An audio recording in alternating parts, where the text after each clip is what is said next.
স্বামী বিবেকানন্দের জন্মদিনে তাঁর জীবন দর্শন, কর্মভাবনা ও জাতি গঠনের আদর্শ নতুন করে আলোচনার কেন্দ্রে বারবার উঠে আসে। আজ তাঁর চিন্তাধারা আরও বেশি করে প্রাসঙ্গিক। আধ্যাত্মিক সাধনার সঙ্গে সমাজসেবা ও আত্মমর্যাদা বোধকে এক সূত্রে গেঁথে দিয়েছিলেন তিনি। সেই ভাবাদর্শের নানা দিক তুলে ধরতেই আমরা মুখোমুখি হয়েছিলাম কামারপুকুর শ্রীরামকৃষ্ণ মঠ ও মিশনের মহারাজ স্বামী সুমনানন্দজির নিকট। স্বামী বিবেকানন্দের জীবন, ঠাকুর শ্রীরামকৃষ্ণের সঙ্গে তাঁর সম্পর্ক, পরাধীন ভারতের প্রেক্ষাপটে তাঁর ভূমিকা এবং যুব সমাজের প্রতি তাঁর আহ্বান, এই সমস্ত বিষয় নিয়ে দীর্ঘ আলোচনা করেন তিনি।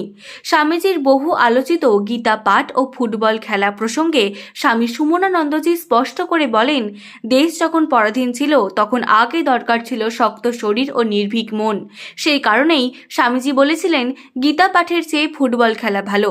তার এই ব্যাখ্যায় স্বামী বিবেকানন্দের বক্তব্যের অন্তর্নিহিত অর্থ আরও স্পষ্ট হয়ে ওঠে। অর্থাৎ এই উক্তি কোনোভাবেই শাস্ত্র বিরোধী নয়, বরং তা ছিল দুর্বল, ভীত ও পরাধীন জাতিকে শক্তিশালী করে তোলার এক গভীর বার্তা।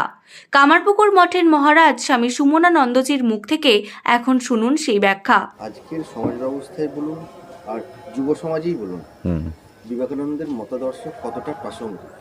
এখন স্বামী বিবেকানন্দকে তো বিশ্ব আচার্য শ্রীমৎ স্বামী বিবেকানন্দ বলা হয় বা দাম দেওয়া হয়েছে। ওই যে কাশীপুরের জিনিস থেকে টেনে আনতে হয়। যখন কাশীপুরে ঠাকুর অসুস্থ, সবাই রয়েছেন, এখন ঠাকুর একটা কথা বললে যে বৈষ্ণবরা বলে জীবে দয়া, জীবে দয়া, জীবে দয়া, দুঃশালা। ঠিক ঠাকুর এইভাবেই বলছেন, দুঃশালা ঠাকুরের উক্তি যেটা। তো জীবে দয়া করা তুই কেরা, তুই ক্ষুদ্র, অতি ক্ষুদ্র, তুচ্ছাতি তুচ্ছ জীব, তুই কি দয়া করবি? বলো শিব জ্ঞানে জীবে সেবা, অর্থাৎ ঈশ্বর জ্ঞানে জীবে সেবা। তো ঠাকুর আরও বলেছিলেন একটা কথা আগে, যে প্রতিমায় ঈশ্বরের পুজো করা হয় আমাদের। ধরুন আমরা তো বিভিন্ন এই দুর্গা পুজো থেকে আরম্ভ করে বিভিন্ন প্রতিমা তুলে পুজো করি, তো তাতে হয়, আর জীবন্ত মানুষে কি ঈশ্বর জ্ঞানে পুজো করা যায় না?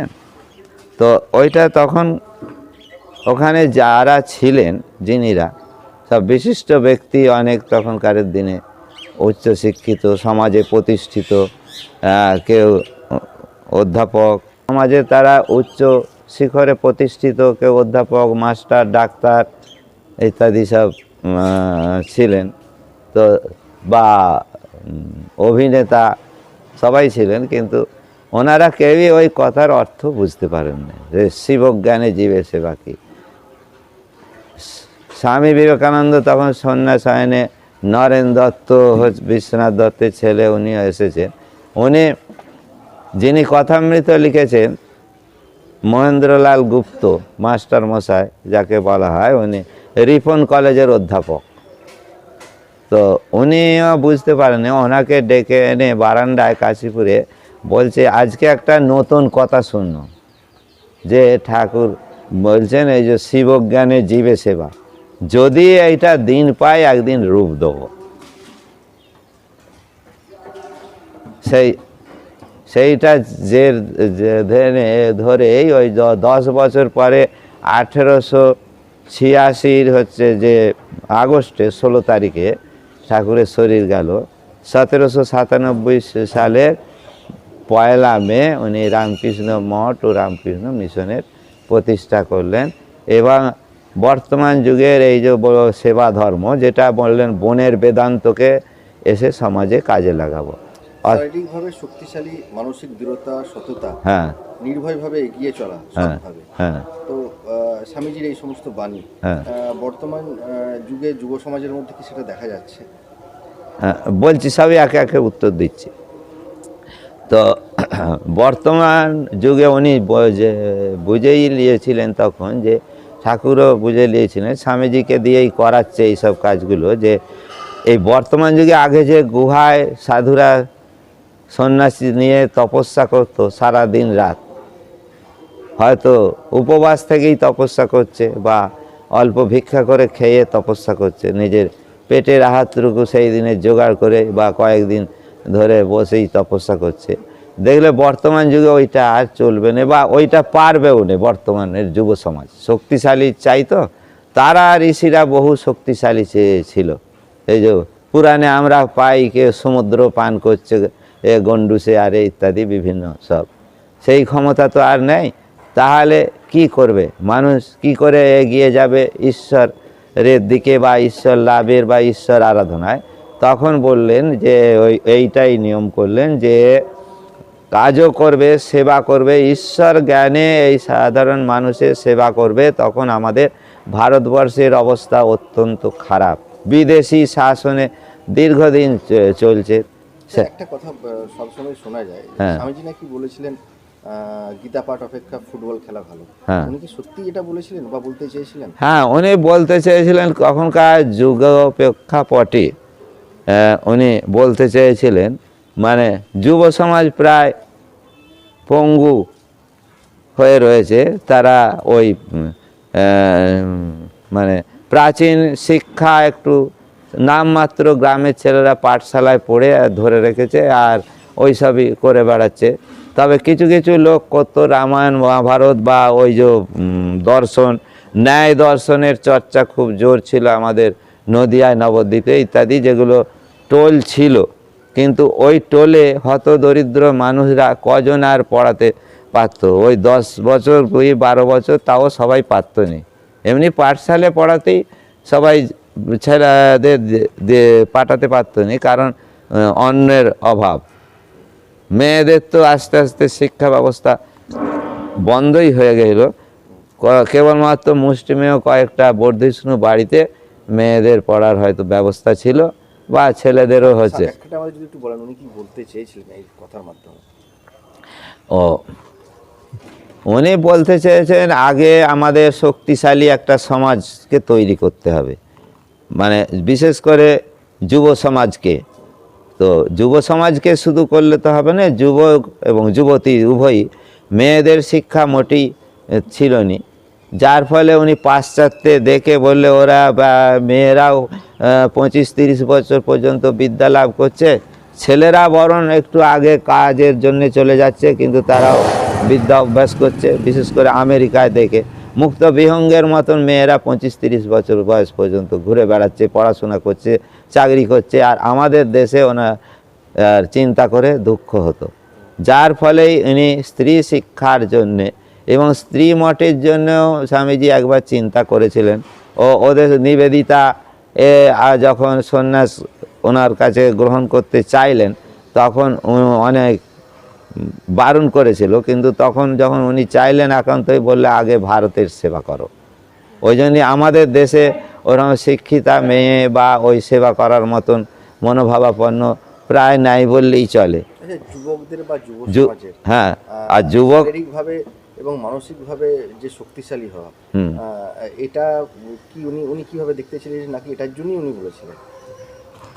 উনি দেখতে চেয়েছিলেন যে ছেলেরা আগে মানসিক বল আসতে গেলে আগে তো শিক্ষা দরকার, শিক্ষা দরকার, এবং শিক্ষার উপরই উনি বেশি জোর দিয়েছেন। তো আমাদের দেশীয় ভাষাগুলোকেও উনি শিক্ষার কথা বলছেন, বিশেষ করে সংস্কৃত বলেননি যে তা নয়, ও তাকেও বলছেন ভালো করে শিখতে। সংস্কৃত উনি নিজে ব্রহ্মচারীদের পড়াচ্ছেন, আবার ইংরাজিও শিখতে বলছেন। পাশ্চাত্যের যে শিক্ষা আধুনিক পদ্ধতি, তাদের যেগুলো স্বামীজি বলছেন, আমাদের দেশের যেগুলো ভালো আছে সেগুলো নিতে হবে, আর খারাপগুলোকে, কুসংস্কারগুলোকে বাদ দিতে হবে। আর ওদের দেশে যেগুলো খারাপ সেগুলো বাদ দিতে হবে, ওদেরও ভালো জিনিসগুলো নিতে হবে। সায়েন্স টেকনোলজি নতুন নতুন যা বেরোচ্ছে, বিজ্ঞানের থিওরি, সেগুলো আমাদের যুবকদিকে আয়ত্ত করতে হবে। এই যে ফুটবল খেলার গীতা পাঠ, এই বিষয়টাকে কেন উনি তখন কেন বলেছিলেন? তখন মানে পরাধীন, তো পরাধীন জাতির কোনো অস্তিত্ব থাকে না, বা পরাধীন জাতির ধর্ম হয় না। সেই পরাধীনতা থেকে দেশমাতাকে শৃঙ্খল থেকে মোচন করতে গেলে আগে যুবক সমাজকে শক্তিশালী হতে হবে, তারাই তো দেশে স্বাধীনতা আনবে। স্বামীজি এক জায়গায় বলেছেন, আগামী 50 বছর ধরে আগে তোমাদের দেশ মাতৃকায় একমাত্র ধ্যান জ্ঞান হোক, দেশের আগে স্বাধীনতা আনো। আর উনি এও বলেছিলেন স্বাধীনতা স্বাধীনতা করছো তোমরা, আমি স্বাধীনতা দিয়ে দিতে পারি কিন্তু তোমরা রাখতে পারবে না। আজকের দিনে আমরা কতটা সেটা প্রাসঙ্গিক এবারে আপনি অনুভব করুন বা জগৎ অনুভব করুন। স্বাধীনতা পেয়েও আমরা স্বাধীনতা হারাতে বসেছি। কারণ কি? বিদেশি শক্তির কাছে টাকার লোভে আমরা এখনও সেই মীর জাফরের মতো আত্মসমর্পণ করতে চলেছি। স্বামীজির এই যে ব্যাখ্যা, এটাকে অনেকে এখন ভুলভাবে প্রচার করছেন, ভুলভাবে বলছেন, তো এটা সমাজের পক্ষেও তো একটা ক্ষতিকারক। হ্যাঁ, ভুলভাবে বলছেন, কিছু বলছে কিন্তু সবাই তো নয়, কিছু সংখ্যক তো এটাকে মানছে। হ্যাঁ, এবার যারা ভুলভাবে বলছে তাদের মস্তিষ্কই বলেন আর শারীরিক বলেন, সেই ভাব দিয়ে সব দিক দিয়ে দুর্বল। হয় মস্তিষ্ক যদি সবল হয় শারীরিক দিক দিয়ে দুর্বল, আবার শারীরিক দিক দিয়ে যদি সবল হয় মস্তিষ্ক দুর্বল। স্বামীজি বলছেন দুটোকেই, তোমার স্নায়ু হবে ইস্পাতের মতো, পেশি হবে লৌহ সদৃশ, কণ্ঠস্বর হবে দৃঢ়।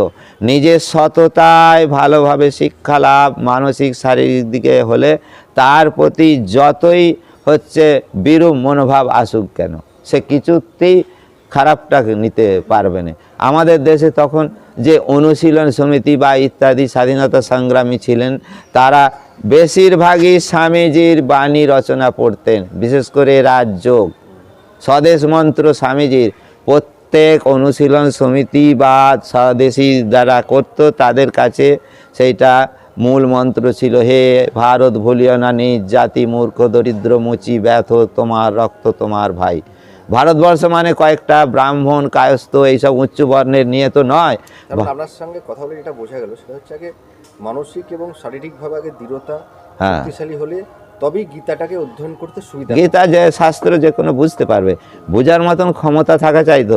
ধরুন আমাদের এই যে সমাজের যে একটা বিশেষ অংশ এখনও তারা সামান্য ওই প্রাইমারিতে পড়ে বা কোনো রকমে নাম সই করে আর যাচ্ছে না, তাদেরকে আপনি এ স্কোয়ার প্লাস বি স্কোয়ারের ফর্মুলা কিছুতেই বোঝাতে পারবেন কি? বা sine square theta plus cos square theta is equal to 1 কেন হলো, বা এইটা ইজগাল টু 0, এইসব অনেক সায়েন্সের আছে ফর্মুলা। এটা কেন হলো তাদেরকে কিছু বোঝাতে পারবেন না আপনি। এটা বোঝার মতন আগে তাকে তৈরি হয়ে উঠতে হবে। সেই রকম ভাব এই যে নিউটনের ল যেমন আছে এই জগতে, থার্ড ল, এই জগতে প্রত্যেকটি বস্তু অপর প্রত্যেকটি বস্তুকে আকর্ষণ করছে, প্রত্যেকে বিকর্ষণ হয়ে যাওয়ার চেষ্টা করছে বিশ্ব ব্রহ্মাণ্ডে সব। কিন্তু এইটা আমি ওই ধরনের লোককে বুঝাতে পারবেন না, পারবেন কি? পারবেন না। এবং ধর্মীয় যে সমস্ত ব্যাপারগুলো সেইগুলো ও বুঝতে গেলে আগে তাকে বুদ্ধিমান শাস্ত্রজ্ঞ দৃঢ়চেতা মাভৈ যেটাকে বলছে আমাদের উপনিষদে, মাভৈ মানে ভয় নাই, ভয় মানেই তো মৃত্যু, কোনো রকম ভয় রাখা চলবে না। একজন ধরুন এই যে স্বামীজির কথা বলছি, দক্ষিণেশ্বরে কবেও নাস্তিক ছিল, ঠাকুরের কাছে এসেছে, দক্ষিণেশ্বরে বসে ধ্যান করছেন, ঈশ্বর চিন্তা করছেন, গোটা গায়ে মশায় ছেপে গেছে, উনি সমাধিতে আছেন। গিরিশ ঘোষ যে দেখছে বলছে কম্বলে স্বামীজি ফর্সা টুকটুকে দেখতে ওরকম সুন্দর, কলকাতায় উকিলের ছেলে, আপনারা সবাই তাকে দেখেছেন, ছবি দেখেছেন ছোট থেকে বড় পর্যন্ত। সে এমন গোটা গায়ে মশা ধরেছে যে মানে কম্বলের আকার নিয়ে নিয়েছে। হ্যাঁ, এটা তো সাধারণ মানুষের পক্ষে সম্ভব নয়। ঠাকুর ওই জন্যই বলেছেন উনি নর ঋষি। ঠাকুর তার নিজের কাজের জন্যে ওই সপ্তর্ষি মণ্ডল থেকে শ্রেষ্ঠ ঋষিকে এনেছিলেন, এটা অন্য কেউ নয়। তাছাড়া ওইভাবে কেউ বলতে পারবে না। একটা পরাধীন জাতি যাদিকে নিমন্ত্রণ করেনি, বিনা নিমন্ত্রণে উপযাচকের মতন আমেরিকায় গেছে, যে অনেক বহু কসরত করে অনেক কষ্ট করে ওই যে প্রফেসর রবার্ট ওনার সঙ্গে পরিচয় হতে উনি লিখে দিলেন, বললে আপনাকে পরিচয় চাওয়া সূর্যকে উঠার অধিকার আছে বলা একই ব্যাপার, এমনি তো আর নয়। এমনি মুখ দেখে তো আর নয়, একটা ভারতীয় কালা আদমিকে দেখে যে হ্যাঁ 5 মিনিট বক্তৃতা দিবার অনুমতি পেয়ে, কোথাও কেউ দেখেছেন না শুনেছেন 5 মিনিট বক্তৃতা দিবার অনুমতি পেয়ে 2 ঘন্টা ধরে বলে যাচ্ছে আমেরিকার 7,000 লোকের গ্যালারি, গণ্যমান্য উকিল, ব্যারিস্টার, ডাক্তার, প্রফেসর ইত্যাদি গণ্যমান্য লোক সেখানে তা বক্তৃতা দিচ্ছে, মানে পিন পয়েন্ট সাইলেন্ট। বক্তৃতা হয়ে যাবার পর তারপর দলে দলে লোক যাচ্ছে তাকে একটু স্পর্শ করার জন্যে। একটা 30 বছরের যুবক, হ্যাঁ, তারা তো তাবড় তাবড় সব শ্রোতারা রয়েছে। এটা তো আর এমনি হয় না। ও হচ্ছে নররূপী নারায়ণ শ্রীরামকৃষ্ণ দেব, তারই হচ্ছে প্রেরিত শিষ্য প্রধান পাঠিয়েছেন উনি তাকে ঠিক করে, এবং কি বলতে হবে না বলতে হবে সে ঠাকুর সব নির্ধারিত আগে থেকেই করে রেখে দিয়েছেন। মানে একদম শেষ প্রশ্ন, যেভাবে যুব সমাজ আগাচ্ছে বা সমাজ ব্যবস্থা চলছে, হ্যাঁ, তাতে করে আমাদের যে সিলেবাস বা পাঠ্যপুস্তক বলুন, তো সেখানেতে স্বামীজিকে রাখা, স্বামীজি প্রসঙ্গ, স্বামীজির ভাবাদর্শকে ছাত্রদের মধ্যে ভাবাদর্শে তাদেরকে সেইভাবে আগিয়ে নিয়ে যাওয়া, এটা কতটা জরুরি বলে আপনি মনে করছেন? এইটা জরুরি আছে। দেখুন আমাদের দেশে প্রথমেই আমি বলছি, স্বামীজি যেটা বলেছেন যে আমাদের দেশের ইতিহাস লিখেছে বিদেশিরা। তখন তো কোম্পানি রাজত্ব থেকে তারপর ইংরেজ রাজত্ব, সে একই ব্যাপার। তারা তাদের মতন করে ইতিহাস লিখেছে। আমাদের দেশীয় সভ্যতাকে তারা ধ্বংস করে কিছুটা হচ্ছে মুঘলরাই একমাত্র সভ্য এনেছে বা ইংরেজরা এনেছে। এরা কালা আদমি, নেটিভ গালাগালি দিত, এদের কি সভ্যতা। কিন্তু এটা দরকার আছে স্বামীজির প্রাসঙ্গে। ধরুন আমাদের দেশে কতদিন আগে একটা জিনিস চিন্তা করুন, রাম সেতু যে তৈরি হয়েছে, সায়েন্স টেকনোলজি কি ওখানে নেই? একটা সমুদ্রের উপর সেতু বেঁধে চলে গেল, কতদিন আগে, আজ 7-8 হাজার বছর আগে। তারপরে আমাদের এই হুগলি জেলা এখানে কামারপুকুর বা গোঘাটের কাছেই দেখুন এই যে বিষ্ণুপুর, 7টা ব্যারেজ ছিল। বাঁকুড়া রুলার জায়গা, সেখানে হচ্ছে চাষবাসের জন্যে ওই যে মল্ল রাজারাই বলেন বা তার আগেই যখন থেকেই হন, মুঘলরা এখানে আসার আগে, যেটা আজকের সমাজও আজকে সরকারও করতে পারেনি, 7টা ব্যারেজে জল ধারণ করে রাখছে। পোকা বাঁধ, লাল বাঁধ ইত্যাদি বিভিন্ন রকম ছিল। তো সেগুলো কি? সেগুলো তো জল ধারণ করে রাখা মানুষের ব্যবহার্যের জন্যই তো। সেটা তো বিজ্ঞান একটা তখনকার দিনে। বিজ্ঞান। তাহলে তাদের দেশ বলছে এরা অন্ধকারে ছিল, আমরা অন্ধকারে ছিলাম না, তারা অন্ধকারে ছিল। তবে আমাদের ওই যেটা নীতি, যে আমরা অহিংসা নীতি যেটা এলো, স্বামীজিও বলেছে বুদ্ধের হৃদয় থাকা দরকার, সেবা করবে ঈশ্বর জ্ঞানে, কিন্তু বৌদ্ধ ধর্ম দেশ রক্ষার জন্যে নয়। বা ওরা যে নীতি পালন করেছিল একদম অহিংসা নীতি, অশোক শুরু করলে সারা বিশ্বে প্রচার হয়ে গেল। সবই ঠিক, আমি কাকেও আঘাত করতে যাব না, কিন্তু প্রত্যাঘাত এলে আমাকে তখন অস্ত্র ধরতে হবে। একদম একদম ছেলেবেলা থেকে একদম উপর আপার লেভেল পর্যন্ত স্বামীজির যে বাণী বলুন, স্বামীজির যে জীবন, স্বামীজির যে ভাবাদর্শ, এগুলো করানো উচিত বলে আপনি মনে করেন? এগুলো তো পাঠ্যপুস্তকে কিছু কিছু করা দরকার। এখন কিছু কিছু অল্প স্বল্প হচ্ছে, সেইভাবে হয় না। হয়তো কালে হবে, মানুষ যত হচ্ছে পরিবর্তন হবে, তার জন্যই তো এইসব হচ্ছে। কিছু কিছু প্রচার বিভিন্ন সংস্থায় বা রামকৃষ্ণ মিশন এসব প্রচার করছে। ধরুন এই যে বিবেকানন্দ যুব মহামণ্ডল গড়ে উঠেছে। সাধুদের তো যুদ্ধ করা, ঝগড়া করা এটা শোভনীয় নয়, সমাজ সেটাও চাইবেন। এই স্বামীজি সেই জন্য বেলুড় মঠকে পুরোপুরি রাজনৈতিক ব্যাপার থেকে সেপারেট রাখতে বরাবরই চেয়েছিলেন। ঠাকুরের যেটা আদর্শ, যে কোনো ধর্মকেই স্বামীজিও ছোট করেননি, ঠাকুরও ছোট করেননি। সেই ধর্মের মধ্যে দেখো ভালো করে বিচার করে কি ভালো দিক আছে, আমার বক্তব্য। অন্য যেগুলো ওগুলো একটা কালচার এসেছে, ওখান থেকেই সনাতন ধারা, একটা বট গাছ, এর কেউ প্রচারক নেই। হ্যাঁ, বলে এটা তো আইনত, আইনত এরকে আইনত যেটা করেছে সেটা একটা তার ধর্মগ্রন্থ থাকবে, একজন তার প্রচারক থাকবে। হিন্দু ধর্মের বা আমাদের সনাতন ধারা সেরকম তো কোনো একজন প্রচারক বা একটা গ্রন্থ সেরকম নেই। আমাদের গীতা, শ্রীমদ্ ভাগবত গীতাকে ধরা হয়, তারপরে উপনিষদ অনেক আছে, তবু গীতাটাকেই ধরা হয়, কিন্তু সেইটা তো মেন নয়। আমাদের এই ধর্ম আস্তে আস্তে বটগাছ যেমন বেড়ে উঠে তার এক শাখা প্রশাখা মিলে একটা ঝুড়ি নামিয়ে দিলে সেইটা আবার একটা মূল গাছ থেকে যদি কেটে দেওয়া হয় তাহলেও সেটা একটা আলাদা বৃক্ষ হয়ে গেল। সেই রকমভাবেই বিভিন্ন এই যে ওইগুলো যদি নাও ওরা আমার পরিচয় ও আমি এখন কামারপুকুর শ্রীরামকৃষ্ণ মঠেই থাকি। কামারপুকুর রামকৃষ্ণ মঠ, কামারপুকুর ঠিকানা। আমার নাম হচ্ছে স্বামী সুমনানন্দ। শীততাপ নিয়ন্ত্রিত অত্যাধুনিক রেস্টুরেন্ট ময়ূখ রেস্টুরেন্ট। এখানে পাবেন চাইনিজ, পোলাও, বিরিয়ানি, তন্দুরি সহ সমস্ত রকম খাবার। এছাড়াও কাস্টমারদের সুবিধার্থে হোম ডেলিভারির বিশেষ ব্যবস্থা রয়েছে। পাশাপাশি যে কোনো অনুষ্ঠানের জন্য ভাড়া দেওয়া হয়। আমাদের ঠিকানা খানাকুল হেলান সংলগ্ন তিলক চক। Phone number 8617492616 9732162360। সেরা খাবারের স্বাদ পেতে আজই আসুন ময়ূখ রেস্টুরেন্টে।